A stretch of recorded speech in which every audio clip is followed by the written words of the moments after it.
When our founding fathers stood against tyranny, they did not merely oppose taxes. They defended the sacred idea of individual sovereignty. They declared that no government, agency, or title could infringe upon the freedoms of speech, religion, thought, and the pursuit of truth. For too long, the American spirit has been dimmed by a veil of secrecy, by a government that has grown too comfortable in the shadows, denying us the transparency we deserve. But today, we stand at the dawn of a new era, where the light of truth begins to shine through. It is with profound honor that I have been entrusted by Speaker Mike Johnson and Chairman James Comer to lead the House Oversight Task Force on Declassification of Federal Secrets. Together with the help of the White House, our intelligence allies, the Department of Defense, the Department of Justice, we will be conducting investigations into the following: the assassinations of JFK, RFK, and Dr. Martin Luther King, unidentified aerial phenomena, also known as UAPs, unidentified submerged objects, also known as USOs, the Epstein client list, the origins of COVID-19, and the 9/11 files. This task force will be a beacon of bipartisanship. On the Republican side, Representatives Burchett, Boebert, Burleson, Crane, Gill, and Mace will be joining me, although I'd like to note that I'm expanding this to the entire governing body and will be allowing certain members to waive on.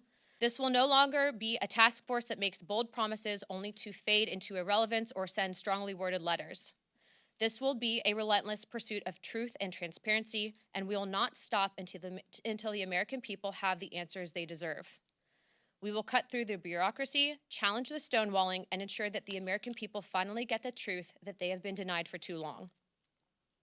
If we are to endure and thrive as a nation, we must restore trust through transparency. The American people must be trusted to think for themselves, to form their own judgments from the truth that they are entitled to know. We've been treated like children for too long and kept in the dark by those we elected to serve us. It is my solemn duty to begin mending this trust, to form a new relationship between the government and the governed.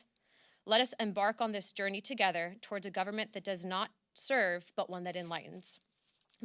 To put it in perspective, I think that this issue transcends not just one administration, but multiple administrations, and it hasn't been until now that we've been able to get people actually in positions of power that will push for transparency. Now, if I find that different entities in the various intelligence agencies are stonewalling us, I'm going to make that known to the American people. But as of right now, we are cautiously optimistic.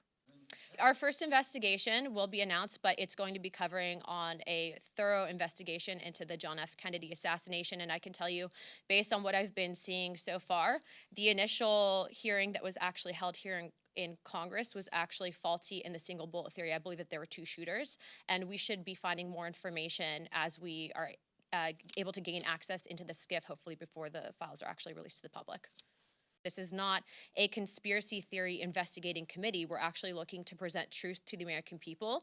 And it's in my opinion that no one person elected to office is more important or more qualified to look at the information that they've been hiding from us. And so we look to push for that transparency.